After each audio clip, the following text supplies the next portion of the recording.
Shalom, pada saat ini saya ingin memberikan penjelasan berkaitan dengan baptisan.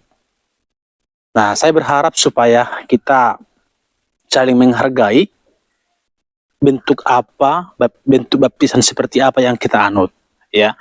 Karena ini tidak menjadi sebuah ajaran primer di dalam kehidupan kita sebagai orang Kristen, supaya kita tidak memperdebatkan hal yang tidak terlalu esensi di dalam iman kita. Nah, terkait dengan baptisan, tentu kita sudah mengetahui bahwa ada kalangan gereja yang menerima baptisan selam dan juga baptisan percik. Nah, dalam baptisan percik itu, anak-anak juga diterima sebagai penerima, ya, sebagai orang-orang yang dibaptis. Sementara gereja-gereja yang menerima baptisan selam harus besar dulu atau harus mengetahui dulu tentang dosa, ya. Nah, Bapak Ibu terkasih dalam nama Tuhan Yesus, sekilas dulu dari kata baptis. Baptis itu memiliki akar kata baptiso yang sebenarnya tidak memiliki satu arti, ya. Memiliki kurang lebih 3 arti, ya, hingga 5, ya. Ada yang dikatakan diselamkan, ada dipercikkan, ada dituangkan, ada disiram. Kalau kita melihat dan menelusuri kata baptiso di dalam Alkitab, tidak hanya memiliki satu arti saja. Jadi mau dipercik, mau diselam, sebenarnya tidak ada yang salah di situ, ya. Karena dari kata baptiso itu memiliki banyak arti. Nah, terkait dengan itu, tentu kita percaya bahwa baik perjanjian lama maupun perjanjian baru memiliki korelasi dan tidak berdiri sendiri. Artinya, baptisan itu tidak hanya ada di dalam perjanjian baru, artinya tidak mungkin tidak memiliki korelasi di dalam perjanjian lama. Tidak mungkin tiba-tiba muncul adanya hanya di perjanjian baru. Nah, oleh karena itu kita harus melihat sebenarnya, kita telusuri sebenarnya di dalam perjanjian lama, ya.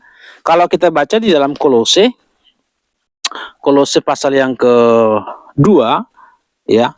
Kolose pasal yang kedua, ayat yang ke-11 hingga ayat yang ke-12, di sana dikatakan, dan di dalam Dia kamu telah disunat, bukan dengan sunat yang dilakukan oleh manusia, tetapi dengan sunat Kristus yang terdiri dari penanggalan akan tubuh yang berdosa. Karena dengan Dia kamu dikuburkan dalam baptisan, dan di dalam Dia kamu turut dibangkitkan juga oleh kepercayaan kepada kerja kuasa Allah yang telah membangkitkan Dia dari antara orang mati. Nah, kalau kita melihat ini, jelas dikorelasikan sunat dengan baptisan, ya.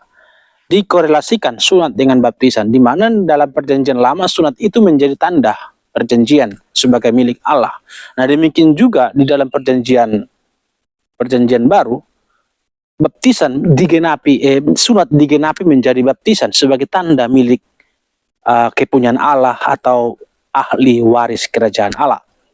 Nah, berkaitan dengan itu, tentu di dalam perjanjian lama ketika orang disunat pada hari ke-8 pun setelah dia lahir, dia orang-orang yang masih kecil pun bisa dilakukan layanan sunat, ya, bisa dilakukan layanan sunat terhadap orang-orang Israel pada waktu itu. Nah, itulah sebabnya korelasi itu ditarik dalam baptisan. Itulah sebabnya ada gereja-gereja tertentu melakukan baptisan anak terhadap orang-orang yang belum tahu pun, ya, terhadap orang-orang yang belum tahu pun. Nah, itu menjadi korelasi. Itulah sebabnya ada gereja yang melakukan itu. Nah, ada pertanyaan yang sering muncul, kan dia belum tahu apa-apa, kenapa dia dibaptis? Nah, sama halnya dalam perjanjian lama tadi. Apakah dia sudah tahu apa-apa? Umur 8 hari? Tentu tidak tahu, kan? Karena begini, sebagai tanda milik kerajaan Allah, baik sunat tadinya hingga pada baptisan, kan di sini kita tidak bisa memahami sebagai egosentris, bukan atas manusianya itu, keselamatan itu, tetapi atas Allah. Allah yang tahu, ya, Allah yang berdaulat. Jadi tidak perlu dalam hal ini, tidak perlu manusianya tahu atau tidak. Yang perlu Allah yang mengetahui, karena ini berkaitan dengan kerajaan Allah. Ya, Allah yang mengetahui, Allah yang memilih, bukan manusia yang memilih. Allah yang mengetahui siapa menjadi ahli kerajaan Allah, ahli waris kerajaan Allah. Itulah sebabnya anak-anak pun layak menerima layanan itu, karena dia juga menjadi ahli ya, menjadi pemilik atau menjadi orang-orang yang istilahnya disebut kerajaan Allah, anak-anak Tuhan, begitu ya. Nah, itulah sebabnya saya pikir ini tidak perlu lagi kita perdebatkan, ya.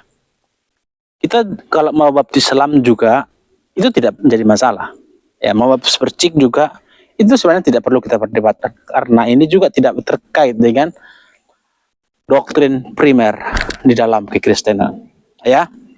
Saya pikir tidak terlalu pusingkan tentang hal itu.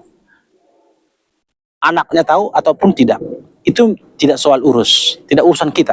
Yang penting Tuhan tahu siapa yang dipilih oleh Dia, siapa yang menjadi ahli kerajaan, ahli waris kerajaan Allah. Itu yang terpenting sebenarnya, ya.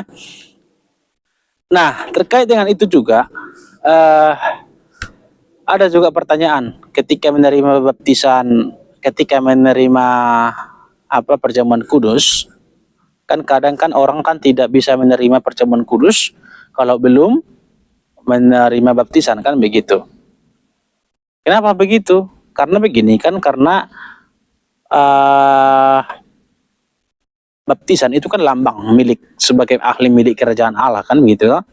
Berarti kalau kan karena ada dua sakramen nih, ya, sakramen kita sebagai orang Protestan menerima baptisan dan juga baptisan kudus dan juga perjamuan kudus, hanya ini yang kita terima.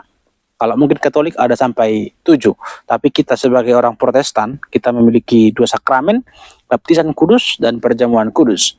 Nah, terkait dengan ini juga, apakah kita bisa melakukan memberikan perjamuan kudus, tubuh roti dan anggur itu kepada orang-orang yang belum dibaptis? Saya pikir belum bisa, ya, karena artinya dia sebelum dibaptis, ya, artinya dia belum menjadi ahli waris kerajaan Allah, ya. Jadi makanya harus dibaptis dulu, baru dia boleh menerima perjamuan kudus, ya. Karena kan bagaimana dia menerima perjamuan kudus sementara dia belum menjadi ahli waris kerajaan Allah, belum menjadi anak-anak Tuhan lah, kurang lebih kan, karena menjadi sakramen baptisan dulu dilakukan sebagai itu pintu utama dulu, baru habis itu bisa melakukan bisa dilayankan perjamuan kudus kepada orang-orang tersebut. Nah, saya tadi ketinggalan sedikit bahwa orang-orang yang dibaptis anak itu biasanya, ya, karena dia memang belum tahu nih, tapi Allah sudah tahu. Ya, itulah sebabnya ada istilahnya CD, naik CD. Artinya sebelum CD ini nanti ada katekisasi, semacam pengajaran tentang doktrin kepada mereka, supaya mereka tahu tentang ajaran-ajaran Kristen, sehingga nanti ketika dia dinaik CD, dikonfirmasilah baptisan waktu yang dilakukan waktu bayi itu atau waktu masih anak-anak itu.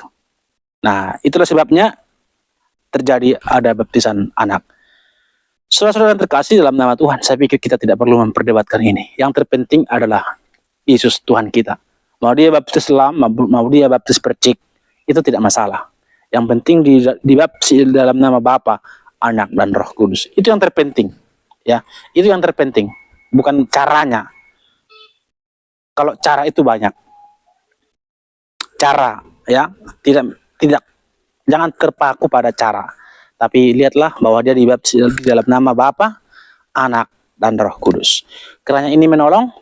Tuhan Yesus memberkati. Shalom.